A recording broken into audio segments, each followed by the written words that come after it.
Welcome back everyone. Programme में आगे बढ़ते हैं और बात करते हैं कुछ सेहत के हवाले से और कुछ ऐसे सेहत के चीज़ें होती हैं या कुछ ऐसी बीमारियां मर्ज़ ऐसे होती हैं जो हमें समझते हैं कि वो उम्र के किसी दूसरे हिस्से में जाकर लाक होंगे, लेकिन कुछ ऐसी बीमारियां हैं जो अभी से और जिस एज में मैं हूँ या मेरे से जो पिछली एज अब जनरेशन जो आ रही है उसको भी सब प्रॉब्लम्स हैं। हड्डियों और जोड़ों की कमज़ोरी के हवाले से कैसे ये जाकर आगे जैसे जैसे हम अपनी उम्र में बढ़ते जाते हैं ये कैसे जोड़ों की मेजर तब्दीलियाँ या मेजर जो है बीमारियों का सबब बनते हैं। फिर उसके बाद हम इनको इम्प्लांट करवाने से मसनूई जोड़ों की तरफ जाने से हम थोड़ा सा घबराते हैं, क्योंकि हमें लगता है कि पाकिस्तान में उस तरह से सिस्टम मौजूद नहीं है, उस तरह से स्पेशलिस्ट जो है वो डॉक्टर मौजूद नहीं है, क्योंकि ऐसे जो ऑपरेशन होते हैं वो अमूमन जहाँ तक मैंने देखा है वो ठीक तरह से कामयाब नहीं होते हैं। इसकी रीज़न क्या है, हम डरते क्यों हैं, और अभी से अगर हम अपनी यंग एज में अपनी हड्डियों को मजबूत रखें क्या हम आगे जाकर उस एज में इन तमाम सूरत हाल से बच सकते हैं। इस हवाले से जानेंगे। हमें ज्वाइन किया है जनाब डॉक्टर अली शिराजी साहब ने, जो कि कंसल्टेंट ऑर्थोपेडिक सर्जन है, उसी के साथ साथ जोड़ों की तब्दीली के माहिर भी हैं। अस्सलाम वालेकुम। वालेकुम सलाम मैडम, कैसे हैं आप? अल्हम्दुलिल्लाह। बहुत शुक्रिया प्रोग्राम में आने के लिए।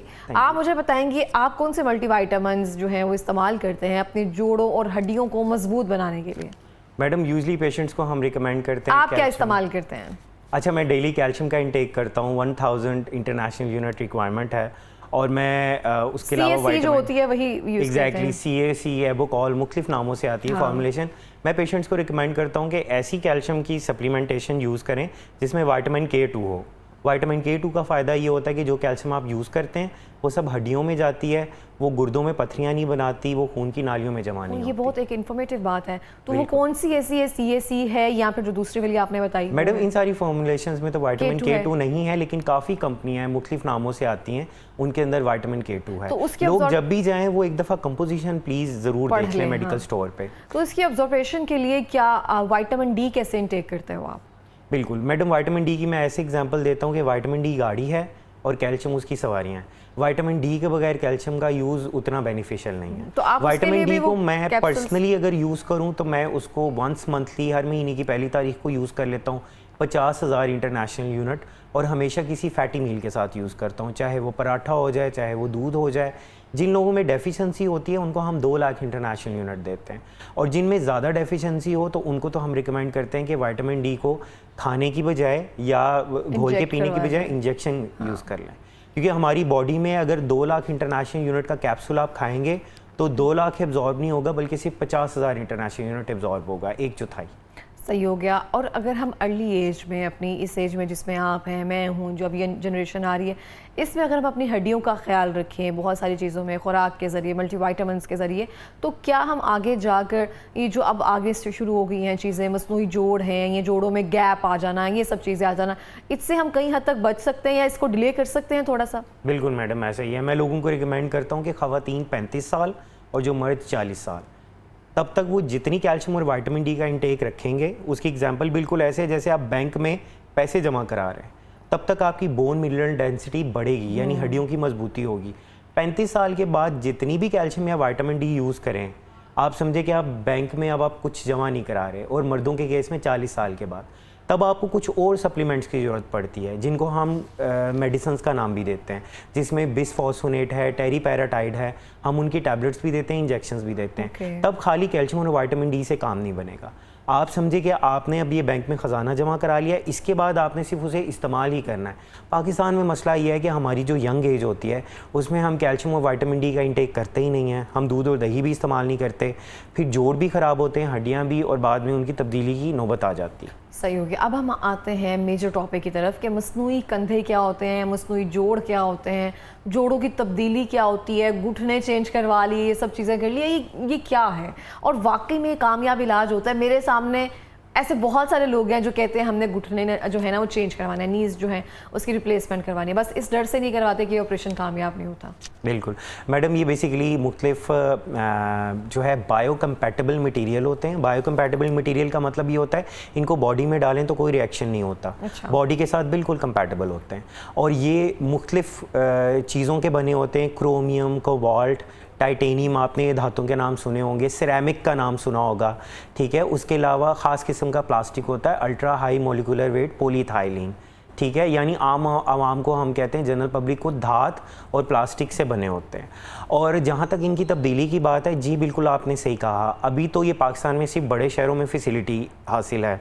एक वक्त था जब इम्प्लांट्स की क्वालिटी इतनी अच्छी नहीं थी, सर्जन्स की एक्सपर्टीज़ इतनी अच्छी नहीं थी, तो इम्प्लांट लूज़ हो जाते थे, यानी अपनी जगह से हिल जाते थे या उनका इन्फेक्शन हो जाता था। लेकिन अब तो बड़ी लेटेस्ट टेक्नोलॉजीज़ आ गई हैं, अब तो इवन पार्शल नी रिप्लेसमेंट यानी आधे घुटने की तब्दीली, इसके अलावा पार्शल जो है शोल्डर रिप्लेसमेंट, आधे जोड़ की तब्दीली, वो भी है और वो बहुत कामयाब है। अगर मैं जनरल पब्लिक को कहूँ, उन्हें घबराने की ज़रूरत नहीं है। नाम लिए बगैर अगर मैं बात करूँ तो पाकिस्तान की एक मशहूर पॉलिटिशियन और एक बहुत मशहूर प्लेयर, उन दोनों के घुटने चेंज हुए हैं, बायलैटरल दोनों। उसके बाद वो स्विमिंग भी कर सकते हैं और वो स्विमिंग करते हैं, दोनों स्विमिंग कर सकते हैं, साइकिलिंग कर सकते हैं। उन लोगों की डॉक्टर स्पेशलाइजेशन, हम लोगों ने सरकारी अस्पतालों में जाना है, ज़्यादा से ज़्यादा कितने पैसे अफोर्ड कर सकते होंगे। एक लेमैन जो है या जो मिडिल क्लास बंदा है, उनको ज़्यादा ये प्रॉब्लम होती है, ना वो अपनी खुराक का इस्तेमाल करते हैं, ना मल्टीविटामिन्स का उस तरह से उनको पता है। उनको इतना पता है कि मछली के तेल का एक कैप्सूल है जो उन्होंने महीने बाद खाना है, वो भी 40s में जाकर उनको समझ आती है। तो एक आम बंदा है जिसने अपने जो है घुटने जो हैं वो रिप्लेस करवाने हैं और उसने जाना भी सरकारी अस्पताल में, कितने % चांसेस होते हैं कि ये ठीक हो जाएगा? उसके बाद इसकी आफ्टर केयर क्या होती है, इसके बारे में बताएं। एक आम इंसान के लिए, सेलिब्रिटीज़ के लिए सब चीज़ें हमें लगता है वो तो पैसा है, बाहर से करवा के आए, अच्छे डॉक्टर्स, हर चीज़ जो है फर्निश, तो उनके लिए तो पॉसिबिलिटीज़ हैं बहुत सारी। मैडम 90 से 99% जो है इसका सक्सेस रेशो है। और दूसरा मैं बताता चलूँ कि आपने पूछा जनरल पब्लिक के लिए, तो पंजाब में सरकारी सेटअप में लाहौर में मेयो हॉस्पिटल का नाम सबने सुना होगा, पंजाब का सबसे पुराना और सबसे बड़ा सरकारी हॉस्पिटल है। और सबसे अच्छी बात मैं आवाम को बताता चलूँ कि वहाँ पे जॉइंट की रिप्लेसमेंट की स्पेशलाइजेशन होती है, वो स्पेशलाइजेशन के लिए एक्रीडिएटेड सेंटर है। वहाँ पे मेरे प्रोफेसर साहब हैं, प्रोफेसर फैसल मसूद, जो जोड़ों की तब्दीली करते हैं और मैं उनका ट्रेनी हूँ, मैं भी उनके साथ जोड़ों की तब्दीली करता हूँ। तो यहाँ पे पेशेंट्स को फ्री फैसिलिटी हासिल है, अच्छी क्वालिटी के यूरोपियन इम्प्लांट्स हैं जो पंजाब गवर्नमेंट उन्हें प्रोवाइड करती है। उनको इससे बिल्कुल डरने की ज़रूरत नहीं है।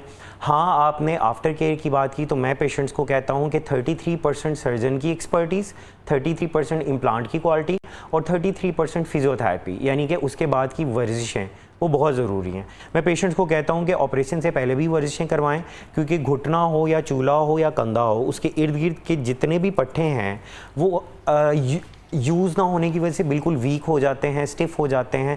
तो अगर आप पहले और बाद में फिजियोथेरेपी कराते हैं तो उनकी स्टिफनेस भी ठीक होती है, उनकी स्ट्रेंथ भी आती है और जोड़ की लाइफ भी बहुत ज़्यादा बढ़ जाती है और रिजल्ट्स भी अच्छे आते हैं। ज़रूरत क्यों पेश आती है ये सब करवाने की? मैडम, पहले तो ये बुढ़ापे में होता था। ख़वातीन में 50 साल के बाद जब उनमें माहवारी ख़त्म होती है तो उनमें फ़ीमेल हार्मोन होता है एस्ट्रोजन, उसकी बहुत ज़्यादा कमी हो जाती है और वो ख़त्म भी हो जाता है।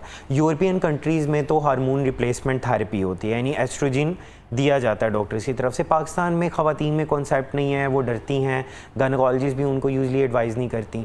उसके अलावा मर्दों में 70 साल के बाद जो मेल हार्मोन टेस्टोस्टेरोन है उसकी काफ़ी ज़्यादा कमी हो जाती है।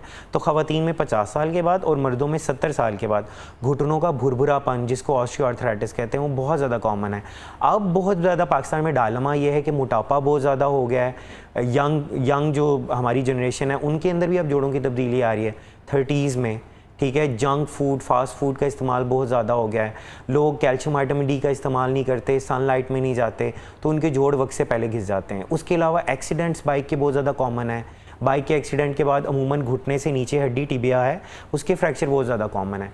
उसके अलावा पाकिस्तान में टीबी बहुत कॉमन है, जोड़ों की टीबी भी होती है, उससे घुटने और जोड़ सारे घिस जाते हैं। रूमेटाइड आर्थराइटिस का आपने नाम सुना होगा, जिसे घैंटिया कहते हैं, उससे भी जोड़ बिल्कुल घिस जाते हैं। तो ये सारे इश्यूज़ हैं। और एक एवीएन है, एवास्कुलर नेक्रोसिस, यानी उनकी ब्लड सप्लाई ख़त्म हो जाना। ये सारी रीजंस हैं जिसकी वजह से अब बुढ़ापे के साथ साथ यंग एज में भी बहुत ज़्यादा जोड़ों की तब्दीली हो रही है। सही हो गया। अली, मैं आपसे जानना चाहती हूँ, अभी रिसेंटली मेरी अम्मी की एक फ्रेंड है, उन्होंने कोई इंजेक्शन लगवाया घुटनों में। वो कहते हैं कि नाम उनको भी नहीं पता है, ना उनकी दोस्त को भी नहीं पता नाम क्या, बस इतना है कि 35 से 40 हज़ार का वो इंजेक्शन है, वो घुटने में लगा है, आप ज़रा घुटने जो है वो थोड़े से बेहतर हो जाएंगे। वो इंजेक्शन क्या है, वो किस मकसद के लिए लगाया जाता है? मैडम, वो high molecular weight hyaluronic acid है। यूजली ग्रेड 2 और ग्रेड 3 में 3 किस्म के इंजेक्शन लगाए जाते हैं। एक कॉकटेल होता है जिसमें डिफरेंट किस्म की पेन किलर्स हम मुख्तलिफ प्रोपोर्शन से मिक्स करते हैं, ताकि हम चाहते हैं कि पेशेंट्स टैबलेट से अपना मैदा, जिगर और किडनीज ख़राब ना करें, ठीक है। उसके अलावा मेडिकल स्टीरॉयड भी उसमें मिक्स किया जाता है। उसका फ़ायदा ये होता है कि आप जो पेशेंट्स के घुटने हैं उनकी बुजुर्गी की जो रफ्तार है वो काफ़ी स्लो डाउन हो जाती है, उनकी दर्दें स्लो डाउन हो जाती हैं और घुटनों की सोजिश स्लो डाउन हो जाती है। उसके बाद नेक्स्ट पेशेंट्स की हम पीआरपी थेरेपी करते हैं। आपने सुना होगा आजकल डर्मेटोलॉजिस्ट स्किन की पीआरपी, बालों की पीआरपी करते हैं। ये एक्चुअली स्टेम सेल्स होते हैं और ये स्टार्ट ही एक्चुअली ऑर्थोपेडिक सर्जन्स ने पूरी दुनिया में किया था। अच्छा। उसके बाद प्लास्टिक सर्जन्स और डर्मेटोलॉजिस्ट ने इसे ऑप्ट किया। इसका फ़ायदा मैडम ये होता है कि ऑस्टियोआर्थराइटिस का अगर ग्रेड 3 है तो ग्रेड 2 में रिवर्स हो जाता है, 2-1 में रिवर्स हो जाता है। आप समझे कि आप उसे कई साल जवान कर रहे हैं घुटने को। अगर उससे भी पेशेंट्स की पेन इतनी रिलीफ ना हो तो हम फिर उसके बाद ये घुटनों की जेल, जिसका आपने जिक्र किया, high molecular weight hyaluronic acid inject करते हैं। जैसे आप समझे कि गेयर ऑयल है या इंजन ऑयल है, आप समझे कि घुटनों का ऑयल है, उससे पेशेंट्स को काफ़ी हद तक रिलीफ मिल जाता है। और जब पेशेंट्स की स्टेज बढ़ जाए, यानी वो स्टेज 4 पे चले जाएं, उसके बाद फिर उनकी घुटनों की तब्दीली होती है। आपके पास किस स्टेज पर लोग आते हैं अगर वो कहते हैं कि अब बहुत सारे आपके पास ऑप्शन है ना कि फर्स्ट स्टेज में है, सेकंड स्टेज में, सेकंड में है तो आप फर्स्ट पे उसको लेकर आ सकते हैं। जब आते ही लास्ट स्टेज में है तो फिर क्या करते हैं आप? मैडम यही मैं बताना चाहूँगा, पाकिस्तान में बहुत बड़ा डालमा ये है। यूरोपियन कंट्रीज़ में तो अगर मेल हो या फीमेल हो, स्कर्ट्स और निकर पहनने का कॉन्सेप्ट बहुत कॉमन है। तो उनके फैमिली मेम्बर या उन्हें फ्रेंड बता देते हैं कि आपके घुटनों में टेढ़ापन आ रहा है, तो वहाँ पे कॉस्मेटिक रीजंस की वजह से लोग टाइम से ऑपरेट करा देते हैं। वो इतना ग्रेड बढ़ने ही नहीं देते, या उसकी जो भी ट्रीटमेंट है, इंजेक्शन थेरेपी है, या बाज़ औक़ात हम ऑस्टियोटमीज़ करके घुटनों को सीधा कर लेते हैं। ठीक है, तो नी रिप्लेसमेंट की नौबत ही नहीं आती। पाकिस्तान में मैडम डालमा ये है कि एक कॉन्सेप्ट और एक स्कूल ऑफ थॉट बन गया कि जब हमने बुजुर्ग होना है तो हमारे घुटनों में दर्द होना ही होना है, हाँ, और गैप खत्म होना ही होना है। हो गया ना, तो ये सब ही चलेगा। लोग हमारे पास बदकिस्मती से सिर्फ तब आते हैं, अगर तो मेल्स की बात करूं तो वो जो 3 मील चलते थे वो 1 मील चलना शुरू हो जाते हैं, और वो कहते हैं कि चलो बहुत अच्छी बात है, मैं मस्जिद तक तो जा सकता हूँ, नमाज तो पढ़ सकता हूँ। अब जब वो घर से मस्जिद तक नहीं जा सकते, और ख़वातीन अब जब बैठ के नमाज कुर्सी पे पढ़ रही हैं तब भी उन्हें दर्दें हो रही हैं, या अमूमन ख़वातीन छतों पे जाती हैं और अब वो छत पे भी नहीं जा सकती, तो वो एक्चुअली एंड स्टेज में ही ग्रेड 4 में ही हमारे पास प्रेजेंट करते हैं। और जब हम ग्रेड 4 में हमारे पास प्रेजेंट करते हैं, फिर हम इंजेक्शन थेरेपी उनको ऑफर नहीं कर सकते, फिर खाली नी रिप्लेसमेंट है। और यूरोपियन कंट्रीज़ में तो ग्रेड 3 में ही नी रिप्लेसमेंट हो जाती है, यानी कि आधे नी की तब्दीली, आधे जोड़ की तब्दीली। नी जॉइंट के ना 3 खाने हैं, एक दरमियान वाला, एक बाहर वाला और एक आगे वाला।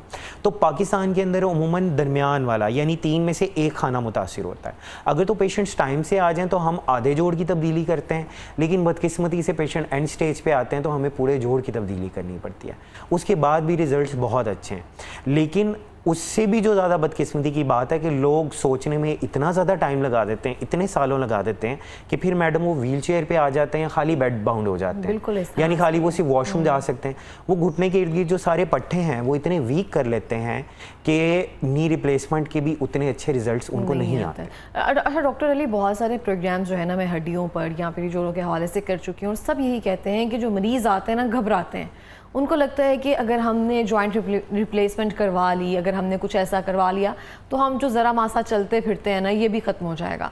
इसमें कितनी हकीकत है, या फिर बिल्कुल लीस्ट स्टेज पर जाकर आते हैं तो ऑब्वियसली ऐसा ही होगा? तो इसके बारे में बताएं कि क्यों लोग डरते हैं इस चीज़ से। मैडम अगर तो आधे जोड़ की तब्दीली करें तो ऑनेस्टली स्पीकिंग पेशेंट ब्रिस्क वॉक्स तो कर सकता है, पेशेंट टेबल टेनिस भी खेल सकता है, ठीक है।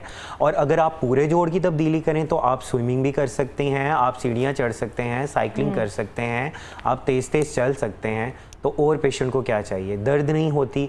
हम पेशेंट्स को सिर्फ ये रिकमेंड करते हैं कि नमाज कुर्सी पे बैठ के पढ़ें, ज़मीन पे आलती बालती मार के मत बैठें, ज़्यादा सीढ़ियाँ ना चढ़ें, अगरचे वो चढ़ सकते हैं। उससे सिर्फ एक नुकसान है, जब पेशेंट सीढ़ियाँ चढ़ें या उतरें या वो नमाज नीचे बैठ के पढ़ें तो उससे नुकसान ये होता है कि घुटनों पे 3 गुना वज़न पड़ता है। हाँ। ठीक है, तो उसकी लाइफ एक तो जोड़ की कम हो जाती है, दूसरा अगर ये कि वो ज़मीन पे बैठेंगे तो जोड़ के निकलने के चांसेस काफ़ी होते हैं। सिर्फ ये उन्होंने एहतियात करनी है, बाकी तो उसके रिजल्ट्स बहुत अच्छे हैं। ठीक हो गया। लास्ट पे कोई पैगाम देना चाहेंगे? मैं मैडम लोगों को ये पैगाम देना चाहूँगा कि माजूरी प्लीज़ इख्तियार ना करें। काफ़ी हमारी ख़वातीन हैं जो 70 साल की उम्र तक पहुँच के खाली बिस्तर पे पड़ जाती हैं, सिर्फ इस वजह से कि उनके घुटने के या चूल्हे के जोड़ बिल्कुल ख़त्म हो चुके होते हैं, और वो अपनी बेटियों पर या अपनी बहुओं पर डिपेंडेंट हो जाती हैं, और वो सिर्फ डरती हैं कि हम कहीं अगर ऑपरेशन करा लिया तो हम बिल्कुल बिस्तर में ना पड़ जाएं। उनको मैं बताना चाहूँगा, आप बिस्तर पे पड़ चुके हैं अगर, ठीक है, तो जब आप जोड़ की तब्दीली अगर उसकी ज़रूरत पेश आई है, वो आप करवाएंगे तो एक्चुअली आप बिल्कुल कम्युनिटी मोबाइल होंगे, इंडिपेंडेंट होंगे, आपको बुजुर्गी में दूसरों के ऊपर डिपेंडेंट नहीं होना चाहिए। सही हो गया। अच्छा, मैं शराज आपसे ये जानना चाहती हूँ, शराजी जी। अच्छा, मैं आपसे ये जानना चाहती हूँ कि जैसे आपने कहा कि कुछ एहतियात होती है जो जॉइंट रिप्लेसमेंट करवाते हैं उनके लिए ज़रूरी होती है कि ये चीज़ें करनी है। एक आम इंसान के लिए क्या चीज़ें ज़रूरी है जो उनको करनी चाहिए? बहुत सारे लोग जो हैं बिल्कुल एहतियात नहीं करते हैं और हमें लगता है कि हमने वज़न भी उठाना है, हमने भागना दौड़ना भी है। कौन सी एहतियात है जो हम सबको करनी चाहिए कि जैसे हम दांतों के एहतियात करते हैं कि दांत जो है उससे ऐसा कोई काम ना लें हम जिससे हमारे दांत जो है वीकर हो जाए। बहुत सारे लोग बोतल खोलते हैं समथिंग इस तरह से। जोड़ों के लिए हिफाजत के लिए हम कौन से ऐसे काम जो है हमें अडॉप्ट करने चाहिए? मैडम, जोड़ों की हिफाजत के लिए 2-3 चीज़ें हैं। एक्सरसाइज करें, सेडेंटरी लाइफस्टाइल जो आजकल हम में से हर एक का प्रॉब्लम है। 9 बजे ऑफिस गए, 4 बजे वापस आए। स्कूलों कॉलेजों की रूटीन ये है, कंप्यूटर पे, लैपटॉप्स पे, मोबाइल्स पे हम लोग बैठे रहते हैं, लेटे रहते हैं, हम बिल्कुल वॉक नहीं करते। एक तो प्लीज़ ये लाजमी करें। दूसरा ये कि अगर आपको लगता है कि आप वॉक की एक्टिविटी भी नहीं है, जिम ज्वाइन करें, खाना खाने के बाद कुछ कदम चल लिया करें। 10,000 जो है ना आपके स्टेप्स वो डेली होने चाहिए। उसके अलावा अगर आप डाइट की बात करें तो प्लीज़ उसके अंदर कैल्शियम, विटामिन डी को सप्लीमेंट्स के तौर पे यूज़ करें, क्योंकि पाकिस्तान में 70% पॉपुलेशन उसकी डेफिशिएंसी का शिकार है। दूध और दही का इस्तेमाल करें, मतवाज़न ग़िज़ा यूज़ करें। उसके अलावा ऐसी तमाम एक्टिविटीज़ से अवॉइड करें, यानी लोगों ने 10-10 मंजिलों पे सीढ़ियाँ चढ़ के उनको जाना पड़ता है। गैर ज़रूरी बहुत ज़्यादा सीढ़ियाँ ना चढ़ें। मैंने ऐसा भी देखा है, जिम्स में लोग जाते हैं, वो कभी जिम नहीं गए और वो ट्रेडमिल पे भागना शुरू हो जाते हैं। इन सारी एक्टिविटीज़ के ऊपर उनके जो है ना जोड़, इन पे वज़न पड़ता है और जोड़ की तोड़ फोड़ का अमल होता है। तो प्लीज़ जो भी एक्सरसाइज भी करनी है स्लो करें। पहले 5 मिनट चलें, फिर 10 मिनट चलें, फिर आधे घंटे पे जाएँ। इसी तरह अगर रनिंग है तो पहले स्लो पेस पे करें, फिर फास्ट पेस पे करें। लोग एकदम बहुत ज़्यादा वॉक करते हैं, बहुत ज़्यादा रनिंग करते हैं और फिर जोड़ों के चोटों का शिकार होकर हमारे पास आ जाते हैं। और बिल्कुल इस तरह से। अच्छा, अगर हम जिम जाने की बात करें, बहुत सारे लोग जो है स्ट्रेंथ ट्रेनिंग जो करते हैं, हैवी वेट लिफ्टिंग करते हैं। मैंने सुना है कि बहुत सारे लोग ऐसे हैं जो पहलवान भी थे, अब एक सर्टन एज में जाकर उनके जोड़ जो हैं उस तरह से काम नहीं करते कि उन्होंने इससे ज़्यादा उनसे हैवी काम ले ली होती है, फिर उसके बाद वो बैठे होते हैं। क्या ये बात दुरुस्त है कि हमें इतनी ज़्यादा स्ट्रेंथ ट्रेनिंग की या फिर इतनी ज़्यादा हैवी वेट लिफ्टिंग की नहीं ज़रूरत है? हमें सिर्फ जो जिम भी करनी है हमें अपनी सेहत के लिए करनी चाहिए? मैडम बिल्कुल, ये जो आप हैवी लिफ्टिंग की बात कर रहे हैं इसको हम ईगो लिफ्टिंग भी कहते हैं। एक तो मैं लोगों को कहूँगा जब जिम जाएं तो प्रॉपर वार्म अप करें एक्सरसाइज से पहले, ताकि स्ट्रेच हो जाएं उनके सारे लिगामेंट, जॉइंट्स, टेंडन्स, और एंड में कूल डाउन भी करें, यानी बॉडी को ठंडा भी करें। पहले बॉडी को गर्म करें, बॉडी के सारे पार्ट्स को, फिर ठंडा भी करें। और प्लीज़ कोशिश करें कि किसी पर्सनल ट्रेनर के अंडर आप ट्रेनिंग करें, एंगल्स गलत ना लगाएं। आपको बहुत हैवी वेट उठाने की ज़रूरत नहीं है। अगर आप हैवी वेट उठाने के शौकीन हैं तो पहले लाइट वेट से शुरू करें, आहिस्ता आहिस्ता उसके रैप्स बढ़ाएं, उसकी वॉल्यूम और फ्रीक्वेंसी बढ़ाएं। लोग क्या करते हैं, जिम जाते हैं, फ़ौरन हैवी वेट उठाते हैं और अपनी चोटें जो है ना वो लेके फिर वापस डॉक्टर्स के पास आ जाते हैं। तो काइंडली इन चीज़ों से अवॉइड करें। ठीक हो गया। हमारे एराज भाई हैं, वो कह रहे हैं कि उनके घुटनों में ना इसी एज में बहुत ज़्यादा दर्द रहता है, तो वो कहते हैं कि मुझे क्या करना चाहिए? 40s में मुझे जॉइंट रिप्लेसमेंट में या फिर स्टेम सेल्स की तरफ जाना चाहिए? मैडम हम पेशेंट्स के लिए अमूमन एक्सरे कराते जी मैडम हम पेशेंट के अमूमन एक्सरे कराते हैं। एक्सरे में हम ग्रेड्स देखते हैं। ऑस्टियोआर्थराइटिस के 4 ग्रेड्स होते हैं। ग्रेड 1 में तो एक्सरे में कुछ भी नज़र नहीं आता, सिर्फ पेशेंट पेन की कंप्लेन करते हैं। ग्रेड 2 में एक्सरे में चेंजेस आती हैं। सो हम पेशेंट्स को पहले एडवाइस करते हैं कि अपनी फिज़िकल थेरेपी अच्छी रखें, जिसमें एक्सरसाइज भी होती है और फिजियोथेरेपी भी होती है। अपनी डाइट अच्छी रखें। उसके अलावा हम पेशेंट को कैल्शियम, विटामिन डी की सप्लीमेंटेशन देते हैं, उससे फॉस्फोनेट्स टैबलेट या उसके इंजेक्शन भी होते हैं। कई पेशेंट हमारे पास बुज़ुर्ग आते हैं जिनके पूरे जिस्मों में दर्दें हो रही होती हैं, हड्डियों में दर्दें हो रही होती हैं, उनको हम टेरीपैराटाइड इंजेक्शन देते हैं। बिल्कुल ऐसे होते हैं जैसे इंसुलिन की तरह, और सिर्फ 3 से 4 मंथ के कोर्सेज़ के साथ वो हमें बहुत अच्छा फीडबैक देते हैं कि हमारी दर्दें तकरीबन ख़त्म हो गई हैं, उनकी हड्डियाँ काफ़ी स्ट्रॉन्ग हो जाती हैं। फिर भी अगर जोड़ों का मसला हो तो फिर हम जोड़ों के अंदर मुख्तलिफ़ किस्म के इंजेक्शंस लगाते हैं, जिनका मैंने जिक्र किया। सबसे लास्ट स्टेज है जिसके अंदर हम नी रिप्लेसमेंट करते हैं। Okay, thank you so much Ali Shirazi, बहुत शुक्रिया प्रोग्राम में आने के लिए। और इसी के साथ मैं भी ये कहना चाहती हूँ, अपनी सेहत का बहुत सारा ख्याल रखें। आपके अलावा आपकी सेहत का ख्याल कोई भी नहीं रख सकता। अगर हम हड्डियों की मजबूती और जोड़ों की मजबूती की बात करें तो कुछ टाइम पहले मुझे जब ये प्रॉब्लम हुई तो हमें लगता है कि शायद जितने सालों से हम अपना ख्याल नहीं रख रहे हैं ना, तो जितनी देर आपने ख्याल नहीं रखा उतनी ही देर लगेगी आपको रिकवर होने में। तो अगर रिकवर होने में थोड़ा सा टाइम लग रहा है तो उसमें जल्दी ना करें, क्योंकि इतने सालों से जो आपने बेहतियाती की है या अपना ख्याल नहीं रखा, अब उसको रिकवर होने में उतना ही टाइम लगेगा। और अब आकर अगर मैंने अपने हेल्दी सप्लीमेंट्स या मल्टीविटामिन्स इसका इस्तेमाल जो है वो जारी रखा है और अपनी सेहत का ख्याल रख रही हूँ, तो बहुत सारी ऐसी चीज़ें हैं वो इस तरह से कोप अप हो रही हैं कि मुझे खुद महसूस हो रही हैं। तो अभी अगर आपने जितने साल लगा दिए हैं अपनी सेहत का ना ख्याल रखते हुए, खुदा ना खास्ता अगर बाद में जाकर नज़ला, ज़ुकाम, बुखार या ऐसी सूरत में भी कोई ना कोई चीज़ आपके सामने आती है किसी भी मर्ज़ की सूरत में, तो आपको रिकवर होने में भी उतना टाइम लगेगा जितनी टाइम उस मर्ज़ को बाहर आने में लगा है।